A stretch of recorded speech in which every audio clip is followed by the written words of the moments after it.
Hello friends, स्वागत है आपका हमारे यूट्यूब चैनल में। तो अगर अभी तक आपने हमारे चैनल को सब्सक्राइब नहीं किया तो सब्सक्राइब कर दें और बेल आइकन को दबा दें और हमारे साथ जुड़ के अपने कंपटीशन की तैयारी को ऊंची उड़ान की ओर ले जाएं। हमारा प्रयास आपकी सफलता। हेलो फ्रेंड्स, स्वागत है आपका हमारे यूट्यूब चैनल में। तो अगर अभी तक आपने मेरे चैनल को सब्सक्राइब नहीं किया तो प्लीज़ चैनल को सब्सक्राइब कर दें और बेल आइकन को दबा दें ताकि आपको लेटेस्ट अपडेट मिलते रहे और जो सब्जेक्ट और कोर्स कंपटीशन के लिए यहाँ हो वो आप तक आराम से पहुँच जाए।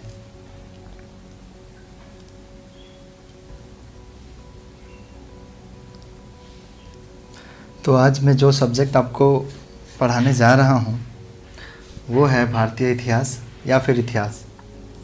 आज मैं जो सब्जेक्ट स्टार्ट करने जा रहा हूँ, धीरे धीरे मैं इसकी 1, 2, 3 ऐसे ही वीडियो लाता रहूँगा और धीरे धीरे हम इसको आराम से जानेंगे कि क्या है। कंपटीशन में इतिहास क्या, हिस्ट्री का बहुत ही इम्पोर्टेंट रोल है। बहुत सारे कंपटीशन में क्वेश्चन इससे पूछे जाते हैं, वो एनटीपीसी हो, ग्रुप डी हो या फिर कोई बड़े लेवल का एग्ज़ाम हो। तो इस सब्जेक्ट को मैं आपको समझाने का कोशिश करूँगा और इस वीडियो के माध्यम से आप बहुत सारी चीज़ों को समझ पाएंगे और याद आराम से कर पाएंगे। तो चलिए वीडियो को स्टार्ट करते हैं।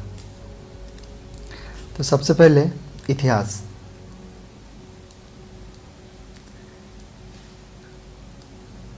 ये जो सब्जेक्ट है इसमें हम बेसिकली डील किस चीज़ों का करेंगे, और ये जो सब्जेक्ट है ये कोई न्यू सब्जेक्ट है नहीं। आप लोगों ने अपने स्कूल लाइफ में, कॉलेज लाइफ में हर जगह ये देखा होगा, पढ़ा होगा, सुना होगा। तो बेसिकली इतिहास है क्या? इतिहास है बीती हुई बातें, बीती हुई बातें, अर्थात जो चीज़ बीत चुकी है हम उस चीज़ों को एनालिसिस करेंगे, उन घटनाओं के बारे में पढ़ेंगे। सपोज कीजिए अगर मैं आपकी बात करूं तो हर आदमी का समय खंड 3 टाइप का होता है। एक पास्ट, प्रेजेंट और फ्यूचर। आदमी 3 ही काल में जीता है। अगर आप एक स्टूडेंट हैं और अभी तैयारी कर रहे हैं तो आप अभी फ्यूचर में हैं। इससे पहले आप अभी प्रेजेंट में हैं। तो अगर आप एक विद्यार्थी हैं और अभी तैयारी कर रहे हैं तो ये आपका प्रेजेंट हुआ, और जब भविष्य में आप ये प्रेजेंट छोड़ के और मोड़ पे जॉब में जाएंगे या कोई अपना बिजनेस करेंगे तो वो आपका फ्यूचर हुआ।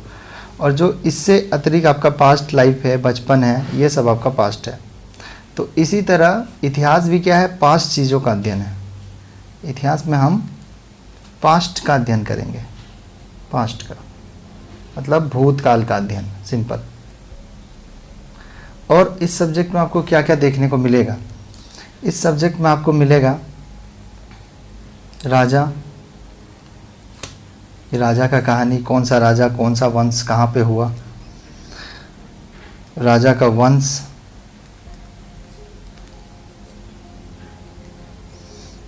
किस राजा के बाद किस राजा का शासन आया, इसके बाद किस वंश का शासन आया, ये सब बेसिकली आप इसमें देखेंगे। और इसमें क्या आपको नज़र आएगा? इसमें बहुत सारी सभ्यताओं के बारे में हम पढ़ेंगे। सभ्यता, जैसे आपने सिंधु सभ्यता का नाम सुना होगा, हड़प्पा सभ्यता। मतलब कौन सी कल्चर किस कंडीशन में उदय हुई और उनका विस्तार कैसे हुआ। जैसे आज अब अगर हम हमारी सभ्यता की बात करें तो अगर आपको अभी हमारी सभ्यता के बारे में लिखने को मिलेगा कि आप अपने अभी का जो लाइफ स्टाइल है, अभी का जो कल्चर है उसके बारे में लिखें, तो आप आराम से उस चीज़ को रिलेट करके लिख सकते हैं कि अभी हमारे पास फेसबुक है, ट्विटर है, डिजिटल है, 4G है, बहुत सारा चीज़ है, सुख सुविधाएं हैं। तो ये आप लिख सकते हैं क्योंकि आपने उन चीज़ों को देखा है। लेकिन जब पास्ट की बात चलेगी तो पास्ट में आपने तो कुछ देखा नहीं है, तो आपको इमेजिन करके और बुक के माध्यम से उन चीज़ों को पढ़ के यूज़ करना होगा अपनी कल्पना का। बिना इमेजिनेशन के हिस्ट्री आपको बोरिंग लगेगी। तो मैं जो भी बात बताऊं तो उसमें इमेजिनेशन सबसे प्रमुख है। इमेजिनेशन का मतलब हुआ कल्पना। तो जो भी टॉपिक हो आपको उस चीज़ को कल्पना करके उस दौर में जाना है, क्योंकि कोई टाइम मशीन तो है कि नहीं कि आप जाके महाभारत देख लो, रामायण देख लो और आराम से समझ जाओ सब। तो हमें बुक से ही पढ़ना पड़ता है और उसी को इमेजिन करके समझना पड़ता है। तो ये जो इमेजिनेशन है इसे पीक पॉइंट पे रखना है, तभी आपको हिस्ट्री थोड़ी अच्छी लगेगी, वरना फिर आप बोर हो जाओगे। जो भी बातें बताया जाए कहीं भी, कोई भी वीडियो आप देखो, किन्हीं के पास भी क्लास करो, उसको वीडियो फॉर्म में सोचो। अगर मैं कुछ बता रहा हूँ तो आपको उसमें वीडियो फॉर्म में सोचना है, विजुअलाइजेशन करना है। अगर मैं आपको बता रहा हूँ कि महाभारत में है तो आपका माइंड तुरंत महाभारत की ओर मूव करना चाहिए। तो ये तो हुई कुछ बेसिक सी बातें, तो इस बात को आप लोग याद रखिएगा। अब हम चलते हैं अपने मेन टॉपिक की ओर। ये तो छोटी सी बात है, अब हम मेन टॉपिक की ओर चलते हैं।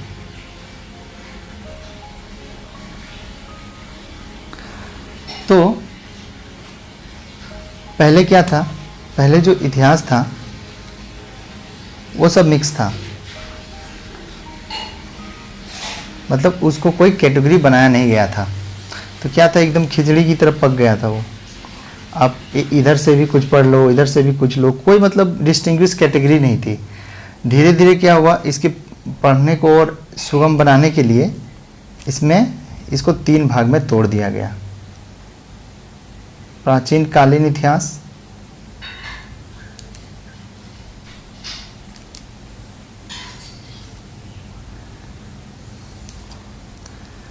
मध्यकालीन इतिहास और आधुनिक कालीन इतिहास।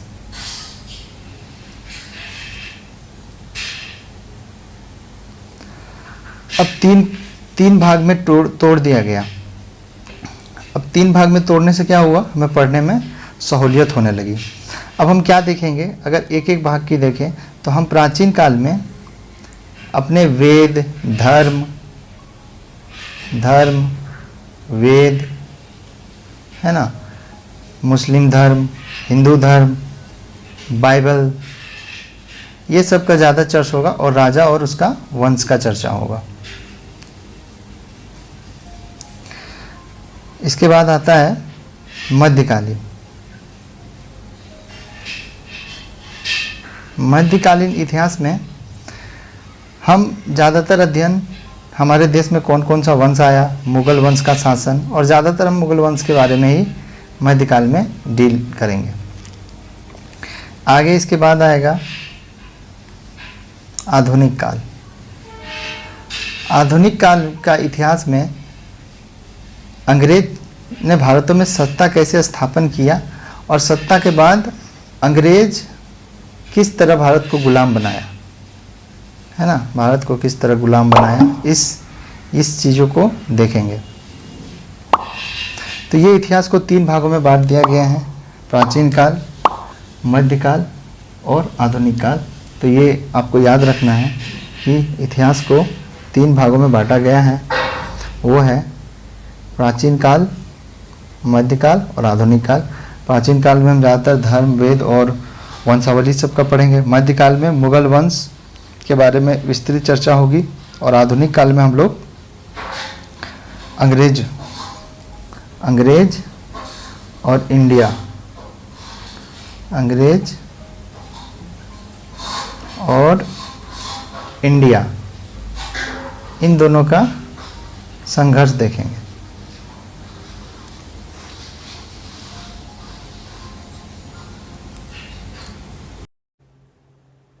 तो अब तक आपको मैंने बता दिया कि इतिहास में बीते हुए चीज़ों का हम अध्ययन करते हैं और जिस प्रकार हर मनुष्य का एक इतिहास होता है, उसी प्रकार सभी एक देश का भी इतिहास होता है।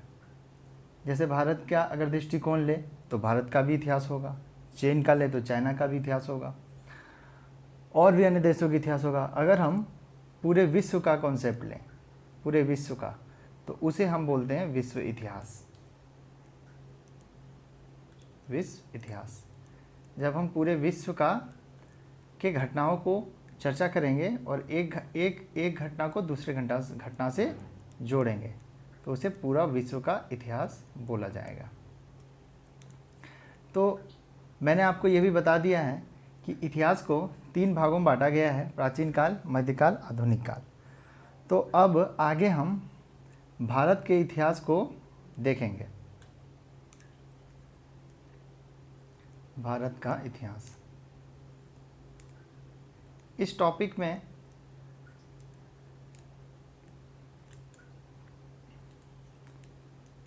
हम ये देखेंगे कि आखिर हमारे देश का नाम भारत क्यों पड़ा, हमारे देश का नाम भारत पड़ने के पीछे कौन सी कॉन्सेप्ट और अवधारणाएं हैं। ऐसे हैं थोड़े ना है कि किसी भी रीजन से अचानक से नाम कोई आया और भारत बोल दिया तो भारत हो गया। कुछ तो बेसिक है कि किस कारण पड़ा, तो इन सब घटनाओं का जिक्र करेंगे। तो सबसे पहले इसको समझाने के लिए मैं मैप एक बना रहा हूँ। एक सिंपल मैप बनेगा।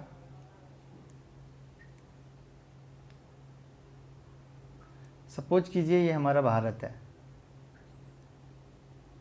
ये अपना भारत है, ठीक है।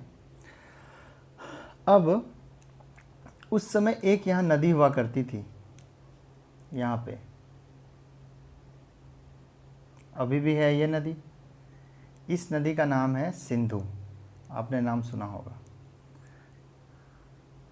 अब क्या होता है, आप अगर भारत के मैप को गौर करेंगे तो आपको ये पता चलेगा कि इधर भी हमारे भारत के इधर पानी है, यहाँ पे तो छोटा श्रीलंका है, और यहाँ भी वाटर है, मतलब समुद्र है। तो भारत में आने का जो रास्ता है वो इस साइड पाकिस्तान अफ़गानिस्तान के थ्रू है। तो समुद्री रास्ता जो भारत का है वो बहुत दिन बाद खोजा गया था। तो ज़्यादातर जो आने का ट्रांसपोर्टेशन था वो इसी मार्ग पे था, जिस मार्ग पे मैंने जो अभी आपको सिंधु नदी दिखाया, इस मार्ग पे। तो जितने भी आदमी व्यापार के लिए या युद्ध के लिए या किसी भी आकांक्षा से भारत आते थे, उन्हें सिंधु नदी को क्रॉस करना ही पड़ता था। तो इसी क्रम में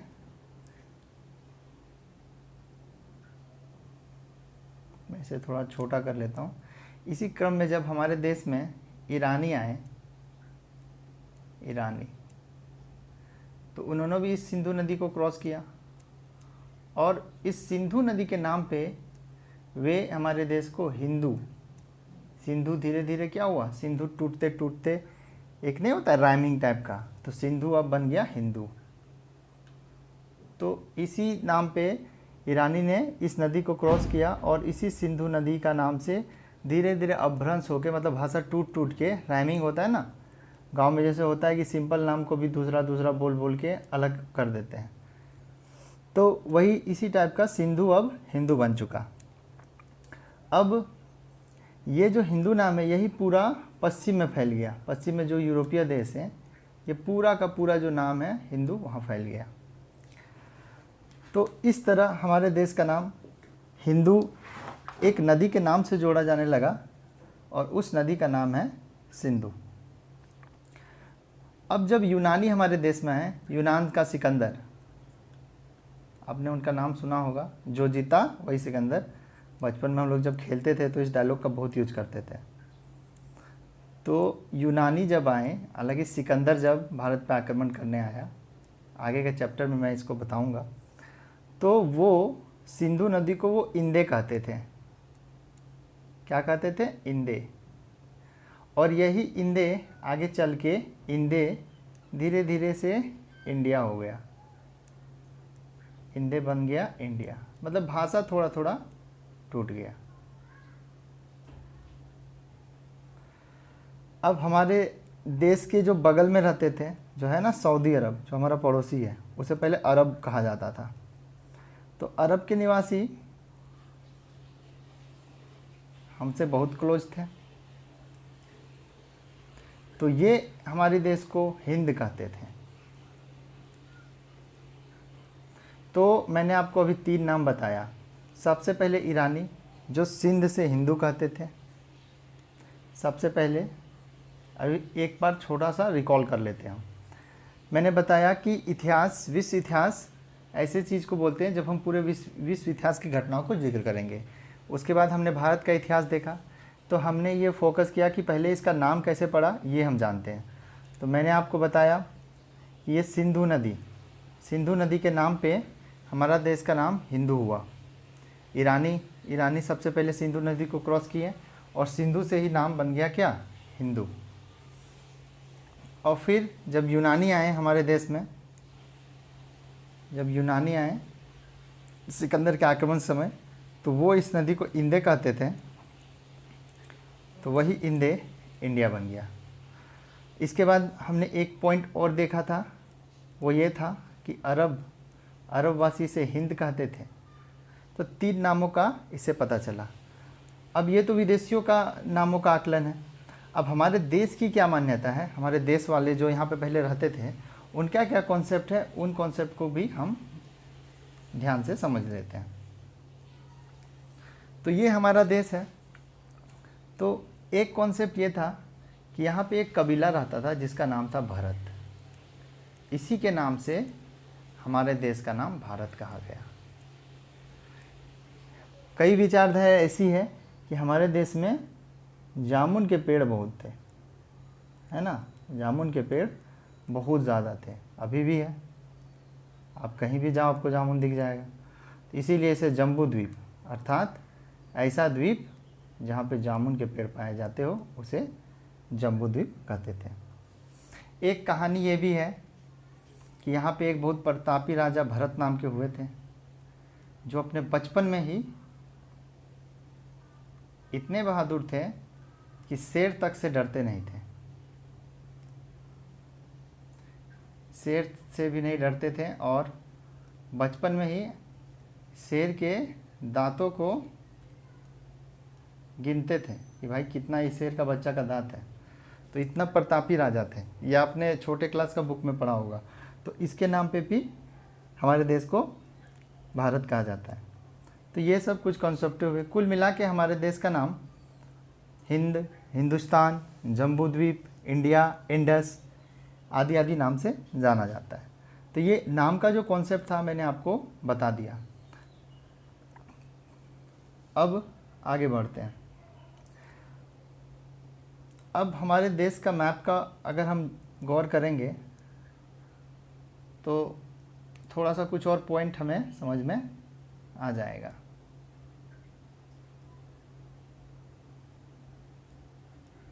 ये जो हमारा इंडिया है इसके बीच एक पर्वत है, उस पर्वत को बोलते हैं विंध्याचल पर्वत।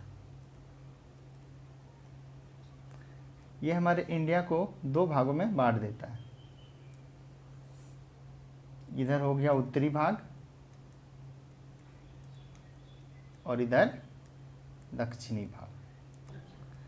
अच्छा, एक कॉन्सेप्ट और है कि हमारे इंडिया के उत्तर में क्या है, हिमालय है। तो इस चीज़ को याद रखना है, उत्तर में हिमालय है और दक्षिण में समुद्र है। तो हमारे देश का ये पूरा क्या है, फैलाव है।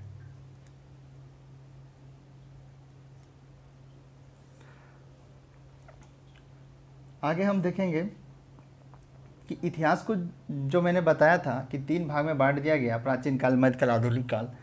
तो ये काम किसने किया था? तो ये जो इतिहास को 3 भागों में बांटा गया, क्योंकि इतिहास पहले एक ही भाग में मिक्स था तो बहुत दिक्कत होता था। तो इस बांटने का श्रेय एक जर्मन इतिहासकार को जाता है। प्राचीन काल, मध्यकाल और आधुनिक काल। बांटने से फ़ायदा क्या हुआ कि थोड़ा इंटरेस्ट भी बढ़ा और अलग अलग घटनाओं को अलग अलग काल पे पढ़ने से ज़्यादा बोरिंग फील नहीं हुई। तो ये जो बांटने का काम किया था उनका नाम था सेलियरस। ये जर्मन इतिहासकार थे। अब इसको याद कैसे रखना है, देखिए इसके नाम पे रस लगा हुआ है। तो ऐसे सोच लेना है कि सेलियरस ने सोचा कि इतिहास में कोई रस नहीं है, मतलब कोई एक्साइटमेंट नहीं है, इसलिए मैं ऐसा काम कुछ करूं कि इतिहास को रस टाइप का बना दूं, मतलब थोड़ा इंटरेस्टिंग बना दूं, है ना। तो इसीलिए इन्होंने 3 भाग में बांट दिया। तो इस रस पे आपको फोकस करना है। तो ये जो चीज़ मैंने बताया, चलिए हम क्विक रिवीजन कर लेते हैं।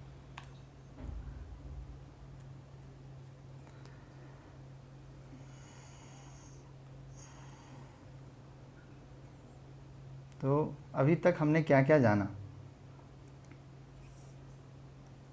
तो सबसे पहले हमने देखा कि भारत के उत्तर में हिमालय और दक्षिण में समुद्र है, और जो आने का रास्ता है वो ये रास्ता स्थल मार्ग है, और यहाँ पे एक नदी है जिसका नाम सिंधु है। अब हमने ये जाना कि ईरानी सिंधु नदी से ही जोड़ के अपने देश को देखते थे, और सिंधु से हिंदू का कॉन्सेप्ट आया। यूनानी जब आए सिकंदर के समय, तो इस नदी को इंदे कहते थे, और इसी इंदे से इंडिया हो गया। अरब ने हमारे देश को हिंद कहा, और यहाँ के रहने वालों को हिंदुस्तानी। अभी भी हम बोलते हैं ना, हम लोग हिंदुस्तानी हैं। तो जो हिंदुस्तानी का मतलब है ऐसा स्थान जहाँ हिंदू रहते हैं। हमने ये भी देखा कि हमारे देश को जामुन अधिक होने के कारण जम्बू द्वीप भी कहा जाता है। भरत राजा के नाम पे भी भारत हुआ है। भरत जो एक प्रतापी राजा थे, जो शेर के बच्चे का दांत तक गिन देते थे।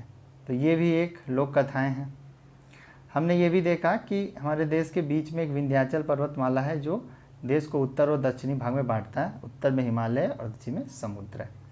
आगे हमने ये देखा कि इतिहास को 3 भाग में सेलेरस ने बांट दिया, क्योंकि मैंने इसका ट्रिक दिया था रस।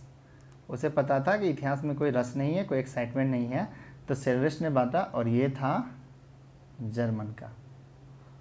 तो ये लूसेंट का जो पेज 1 है उसमें इन सभी बातों का ही जिक्र है। तो अब हम लूसेंट के उस पेज को पढ़ के हम समझने की चेष्टा करेंगे। तो अगर सिंपल लैंग्वेज में अगर आपको लिखना ऐसे ही अपने शब्दों में लिखने के लिए बोल दिया जाए, तो अपने शब्दों में आप कैसे लिखिएगा, जैसे मैं आपको बताता हूँ। जैसे इतना पढ़ने के बाद आप अपना शब्द में नोट्स बना सकते हैं, क्योंकि बुक का लैंग्वेज थोड़ा सा टफ होता है। तो आप लिख सकते हैं कि हमारा जो देश है भारत, उसका नाम अनेक घटनाओं के आधार पर पड़ा है, और हमारा जो देश भारत है वो 3 तरफ से समुद्र से घिरा हुआ है, और एक तरफ उसका हिमालय है जो कि रक्षा करता है। ज़्यादातर जो भी यूरोपीय या व्यापारी या जो भी विदेशी हमारे देश में आते थे, वो उनको सिंधु नदी को क्रॉस करना पड़ता था, इसीलिए वो सिंधु के नाम से हमारे देश के नाम को जोड़ के देखते थे। ईरानी ने सिंधु के नाम से हमारे देश के नाम को जोड़ा, और यही सिंधु टूट के हिंदू बन गया। जब सिकंदर भारत आया तो वो सिंधु नदी को इंदे कहता था, मतलब यूनान के लोग सिंधु नदी को इंदे कहते थे। तो उस कॉन्सेप्ट से हमारा देश को इंडिया कहने लगा। अरब हमारे देश को हिंद कहते थे, और यहाँ के निवासियों को हिंदुस्तान कहते थे। और यही जो नाम है पूरा पश्चिम में धीरे धीरे फैलने लगा, कि उस देश का जो नाम है। हमारे देश को जामुन की अधिकता कारण जम्बू द्वीप भी कहा जाता है। ऐसा भी माना जाता है कि यहाँ एक भरत नाम का कबीला था जो बहुत प्रतापी था। एक कथा के अनुसार भरत नाम का एक राजा था जो बहुत साहसिक था, तो इस नाम से भी जोड़ा जाता है। आगे हमारे देश के बीच में विंध्याचल पर्वतमाला है, जो इसे 2 भाग में बांट देती है, और इतिहास को सुगम बनाने के लिए 3 भाग में बांटा गया है, जिसे प्राचीन काल, मध्यकाल और आधुनिक काल कहते हैं। और ये बांटने का श्रेय जर्मन इतिहासकार सेलेरस को जाता है। तो बस अब हम आगे लूसेंट में इसी चीज़ को पढ़ते हैं। तो अभी तक जो हमने पढ़ा है उसको बुक में देखेंगे। ये लूसेंट का पेज 1 है, और मैं आपको पढ़ के बता रहा हूँ। उत्तर में हिमालय से लेकर दक्षिण में समुद्र तक फैला यह उपमहाद्वीप भारतवर्ष के नाम से ज्ञात है। मतलब हमारे देश के उत्तर में क्या है, हिमालय है, और दक्षिण में क्या है, समुद्र है। यहाँ तक जो पूरा फैला हुआ है, इसको हम लोग भारतवर्ष के नाम से जानते हैं, जिसे महाकाव्य तथा पुराणों में भारतवर्ष अर्थात भरतों का देश, जैसे हमें पुराणों में और महाकाव्य में क्या कहा गया है, भारतवर्ष अर्थात भरतों का देश, मतलब यहाँ भारत वाले निवासी रहते थे। तथा यहाँ के निवासियों को भारतीय अर्थात भारत की संतान कहा गया है, और जो यहाँ के निवासी थे उन्हें भारतीय मतलब यहाँ जो रहने वाला था उन लोगों को भारत की संतान कहा गया है। मैंने आपको जो जो बताया सब इसमें होगा। भरत एक प्राचीन कबीले का नाम था। भरत क्या था, एक प्राचीन कबीले का नाम था। प्राचीन भारतीय अपने देश को जम्बू द्वीप, ये बहुत ही इंपॉर्टेंट क्वेश्चन है कि जम्बू द्वीप क्यों कहा जाता था, क्योंकि यहाँ जामुन बहुत थे। तो प्राचीन भारतीय अपने देश को जम्बू द्वीप अर्थात जम्बू जामुन वृक्षों का द्वीप कहते थे। अब प्राचीन ईरानी इसे सिंधु नदी के नाम से जोड़ते थे, प्राचीन ईरानी से सिंधु नदी के नाम से जोड़ते थे, जिसको सिंधु न कहकर क्या कहते थे, हिंदू कहते थे, सिंधु न कहकर हिंदू कहते थे। यही नाम फिर पूरे पश्चिम में फैल गया, ये पूरा नाम पूरा पश्चिम में फैल गया और पूरे देश को इसी एक नदी के नाम से जाना जाने लगा। यूनानी इसे इंदे, यूनानी इसे इंदे, ये इंपॉर्टेंट है, जो रेड है ना वो बहुत इंपॉर्टेंट है, एग्जाम में ये सब आता है, इसलिए सब पे फोकस करना है। यूनानी इसे इंदे और अरब इसे हिंद कहते थे। मध्यकाल में मैंने बताया था कि इतिहास को 3 भाग में बांट दिया गया था। तो जब मध्यकाल में इस देश को हिंदुस्तान कहा जाने लगा, पहले हिंदू बोला जाने लगा और मध्यकाल में ये हिंदू से हिंदुस्तान बन गया। यह शब्द भी फारसी शब्द हिंदू से बना है, हिंदुस्तान जो है यह भी फारसी शब्द हिंदू से बना है। यूनानी भाषा के इंदे के आधार पर अंग्रेज इसे इंडिया कहने लगे। यूनानी भाषा का जो इंदे था इसी के आधार पर अंग्रेज इसे इंडिया कहने लगे। मैंने आपको बताया था कि विंध्य का जो पर्वतमाला है विंध्याचल का, वो देश को 2 भागों में बांटता है, तो उसी के बारे में लिखा है। विंध्य की पर्वत श्रृंखला देश को उत्तर और दक्षिण 2 भागों में बांटती है। उत्तर में इंडो यूरोपीय परिवार की भाषा बोलने वाली, मतलब इंडो यूरोपीय का मतलब हुआ कि इंडिया का भी और यूरोपीय से जो आदमी आए थे वो, और दक्षिण में द्रविड़ परिवार की भाषाएं बोलने वाले लोगों बहुमत है। द्रविड़ परिवार का मतलब हो गया जो सिंधु सभ्यता से संबंध रखते हैं, वो सब द्रविड़ परिवार के हैं, वो मैं आगे आपको बताऊंगा। भारत की जनसंख्या का निर्माण जिन प्रमुख नस्लों के लोगों के मिश्रण से हुआ है वो इस प्रकार है: proto Australoid, paleo Mediterranean, Caucasoid, Negroid और मंगोलॉइड। तो इसे आपको 2-4 बार पढ़ लेना है, ये थोड़ा सा टफ है तो ये याद नहीं रहता, 3-4 बार पढ़ लेना। इसका यही मतलब हुआ कि जो भारत की जनसंख्या है वो बहुत सारे लोग इधर उधर से आके बसे हुए हैं, तो उन्हीं के नस्लों का इसमें नाम दिया गया। भारतीय इतिहास को अध्ययन की सुविधा के लिए 3 भागों में बांटा गया है: प्राचीन भारत, मध्यकालीन भारत एवं आधुनिक भारत। सबसे पहले इतिहास को 3 भागों में बांटने का श्रेय जर्मन इतिहासकार क्रिस्टोफ शेरियस को है। तो फ्रेंड्स, तो ये मैंने आपको समझा दिया। नेक्स्ट वीडियो में मैं इसके आगे का पेज पढ़ाऊंगा, तो अगर आपको वीडियो अच्छी लगे तो लाइक ज़रूर करें और सब्सक्राइब कर ले चैनल को। Thank you. तो फ्रेंड, अगर आपको हमारी वीडियो अच्छी लगी हो तो चैनल को सब्सक्राइब कर दें और बेल आइकन को बजा दें, और प्लीज़ लाइक और कमेंट करके अपने सुझाव देते